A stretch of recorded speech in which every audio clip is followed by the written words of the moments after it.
What I think about the theory of evolution is irrelevant because I will defend Again, the you're local... dodging the simple question. What it's is a settled scientific Now listen, fact. let me ask you, what is the relevance on that other than campaigning on Sunday mornings, which you tend to do, going to the churches and, you know, do you disagree with the positions that those several churches that you've been attending? I mean, are you going to tell them that you're going to show up just to get their vote? I believe churches have the absolute right to believe whatever religious doctrine they wish. And do local schools have the right to teach that? They do not. Local schools do not have the right to teach what they feel. Well, there you go. Do you want a senator who's going to impose his beliefs? Talk about imposing your beliefs on the local schools. Right. I'm saying that if the local community wants to teach the theory of evolution, it's up to the school board to decide. But when I made those remarks, it was because the school board wanted to also teach the theory of intelligent design, and the government said that they could not. You have just stated that you will impose your will over the local school district, and that is a blatant violation of our Constitution. And to be clear, do you want a senator who's going to do that? To be clear, Ms. O'Donnell, I believe that creationism is religious doctrine, and that evolution is broadly accepted. Design? Creationism, which theory of intelligent design, is religious doctrine. Two different things. Evolution is widely accepted, well-defended scientific fact, and our schools should be teaching science. If we want to instruct our children in religious doctrine and religious practice, as my wife and I choose to, that's wonderful. That's what our churches are for. And that's what private or parochial schools are for. But our public schools should be teaching broadly accepted scientific fact, not religious doctrine. Well, you've just proved how little you know, not just about constitutional law, but about the theory of evolution. Because the theory of evolution is not a fact, it is indeed a theory, but I'm saying that that theory, if local school districts want to give that theory equal credence to intelligent design, it is their right. You are saying it is not their right. And that is what has gotten our country into this position, is the overreaching arm of the federal government getting into the business of the local communities. The Supreme Court has always said it is up to the local communities to decide their standards. The reason we're in the mess we're in is because our so-called leaders in Washington no longer view the indispensable principles of our founding as truly that, indispensable. We're supposed to have limited government, low taxation. Candace, I'm sorry. One of those indispensable principles is the separation of church and state. Okay, with that, very good dialogue. We appreciate that. Let's still move on so we can get to all the panelists and cover a number of areas. Chad Lyman, good from the newsroom, please, if you could ask that question, please. Where in the Constitution is separation of church and state?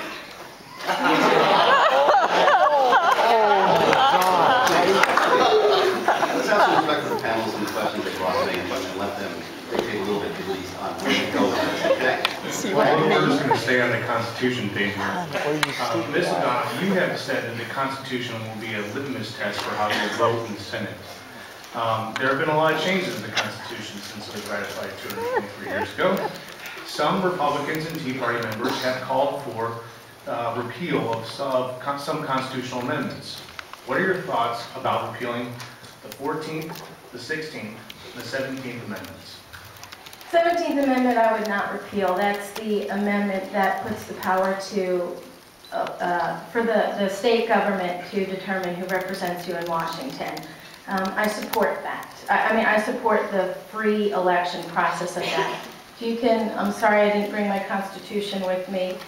Fortunately, senators don't have to memorize the Constitution. Can you remind me of what the other ones are? 14th Amendment defines citizenship, and the 16th Amendment, I think you should know what the 16th Amendment is. Federal income tax? Okay.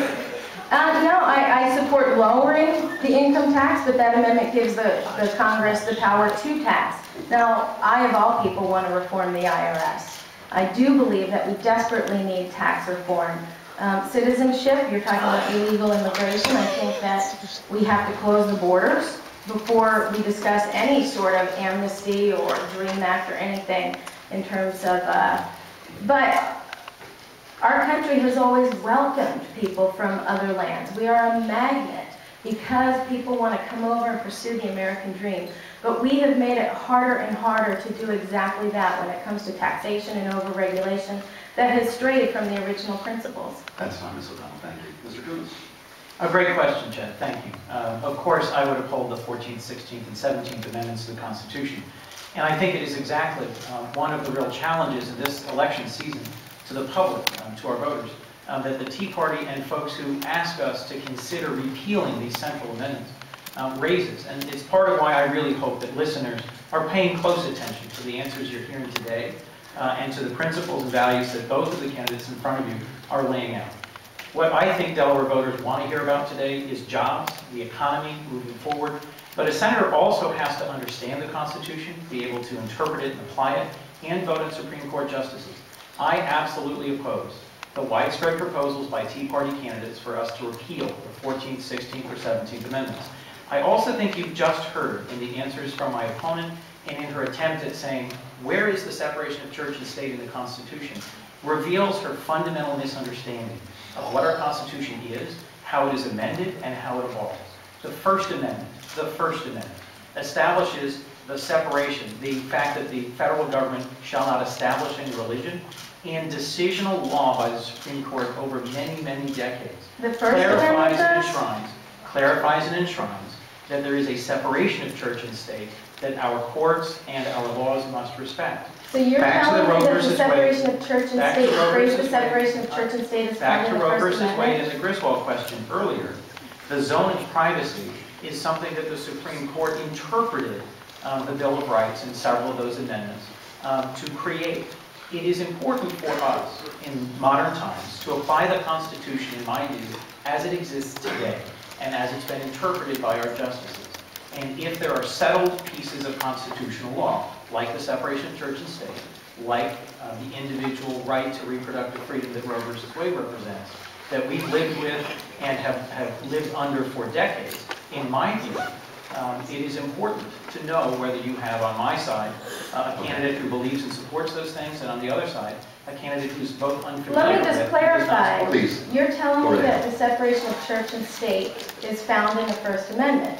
Government shall make no establishment of religion. That's in the First Amendment. All right, 8:15 here on 11:50 a.m. WDEL. You are listening to a live debate here at Widener University School of Law this morning between U.S. Senate candidate Chris You don't know. Donald.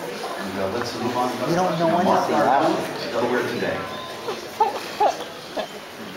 I think you both position yourselves pretty independent leaders.